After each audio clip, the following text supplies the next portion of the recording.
उद्धव ठाकरे जी ने भारतीय जनता पार्टी को धोखा देकर, कुर्सी की गद्दी के लालच में आकर उनके साथ जाकर के मिल गए जिनके खिलाफ बाला साहब देवरस सारी जिंदगी लड़ते रहे, वही कांग्रेसी और वही एनसीपी के साथ जाकर के मिल गए।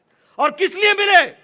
कुर्सी के खातिर विचारों को का बलिदान दे दिया, वैचारिक पृष्ठभूमि को भूल गए। जो राष्ट्रवादी ताकतों के साथ खड़े होते थे, उन लोगों ने नए चेहरे, नए नकाब, नए मुखौटे पहन करके वो खड़े हो गए। लेकिन आप जानते हैं, असली असली होता है, नकली नकली होता है। नकली रह गया, असली वापस आ गया और भारतीय जनता पार्टी के साथ मिलकर के फिर से राष्ट्रवादी तरीके से सरकार बनी है। और यह सरकार विकास के लिए बनी है। यह सरकार सबका साथ, सबका विकास, सबका विश्वास, सबका प्रयास के लिए बनी है। और मैं पूछना चाहता हूं, कौन सी मजबूरी थी उद्धव ठाकरे जी को कि पालघर के साधुओं की हत्या, जो निर्मम हत्या हुई थी, उसके केस को सीबीआई को देने में कौन रुकावट आ गई थी? किसने रुकावट दी थी? कहां चला गया तुम्हारा वैचारिक पृष्ठभूमि? कहां चली गई आपकी विचारधारा? अरे सत्ता के पीछे इतने मिट गए, इतने समाप्त हो गए, इतने छोटे हो गए। कहां ले जा रहे थे महाराष्ट्र को? यह दीगर बात है, यह अलग बात है, यह इतर बात है कि ऐसा होना नहीं था, क्योंकि सच्चाई सच्चाई होती है और सच्चाई फिर से स्थापित हुई है। इस बात को भी हमको याद रखना है। कैसा महाराष्ट्र हो गया था? आईपीएल के मैच हो सकते हैं, लेकिन दही हांडी नहीं हो सकती। आईपीएल के मैच हो सकते हैं, लेकिन गणेश उत्सव नहीं मनाया जा सकता है। आईपीएल के मैच हो सकते हैं, लेकिन दुर्गा पूजा पर इकट्ठा नहीं हुआ जा सकता। कैसा प्रदेश बन गया था? आज आपको इन सब चीजों से राहत मिल चुकी है।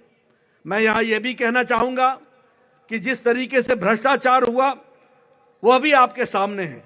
और जब मैं भ्रष्टाचार की बात करता हूं, तो मैं हमेशा कहता हूं कि एक हमारा जैम था, जन धन आधार मोबाइल, यानी जनधन में अकाउंट खोलो, आधार से जोड़ो और मोबाइल से पेमेंट भी करो और अपने खाते में आपको सरकार की सुविधा मिलेगी। एक इनका भी जैम है, वो JAM क्या है? वो है जॉइंटली एक्वायर मनी। इकट्ठे होकर के तीन दुकानें खोल ली, तीन दुकानें। पहले उद्धव ठाकरे की शिवसेना को अर्पण करके आओ, फिर कांग्रेस को करो, फिर एनसीपी को करो। तीन दुकानें खोल गई, कोई काम नहीं। और आज महाराष्ट्र भ्रष्टाचार मुक्त हो चुका है और विकास युक्त हो चुका है। इसको भी याद रखने की जरूरत है। और अगर मैं कहूं डीबीटी, तो हमारा था डायरेक्ट बेनिफिट ट्रांसफर, यानी जो पात्र है उसको डायरेक्ट बेनिफिट का ट्रांसफर हो जाए। और इनकी डीबीटी क्या थी? इनकी डीबीटी थी dealership. D for dealership, B for brokerage और टी फॉर ट्रांसफर। ट्रांसफर में पैसे कमाओ, दलाली में पैसे कमाओ और डीलरशिप में पैसे कमाओ। यही धंधा बन चुका था। ऐसी सरकार को आपने उखाड़ करके फेंक दिया।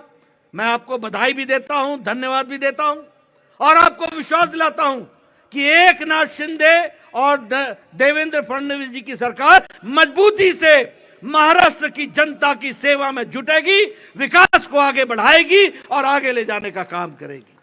आप बताइए, ऐसी सरकार को आप साथ देंगे ना? आप ऐसी सरकार को साथ देंगे ना? ऐसी सरकार महाराष्ट्र में चाहिए ना?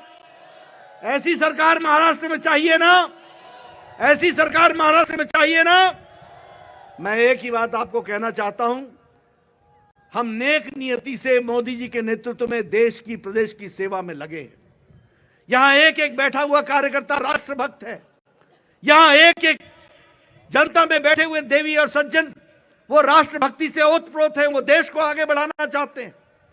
और हम लोगों को संकल्प लेना चाहिए कि जो लोग इस देश को कमजोर करना चाहते हैं, जो लोग महाराष्ट्र को कमजोर करना चाहते हैं, जो लोग भ्रष्टाचार के नाम पर अपनी रोटियां सेकना चाहते हैं, जो सरकारें जिनके मंत्री जेल में हो, ऐसे लोगों को नमस्कार करना चाहिए और जो लोग काम करना चाहते हैं उनका सत्कार करना चाहिए, उनका स्वागत करना चाहिए।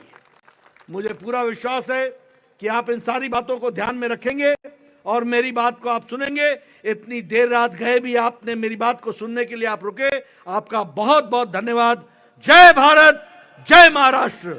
बोलिए छत्रपति महाराज की, बोलिए छत्रपति महाराज की, छत्रपति महाराज की। बहुत बहुत धन्यवाद।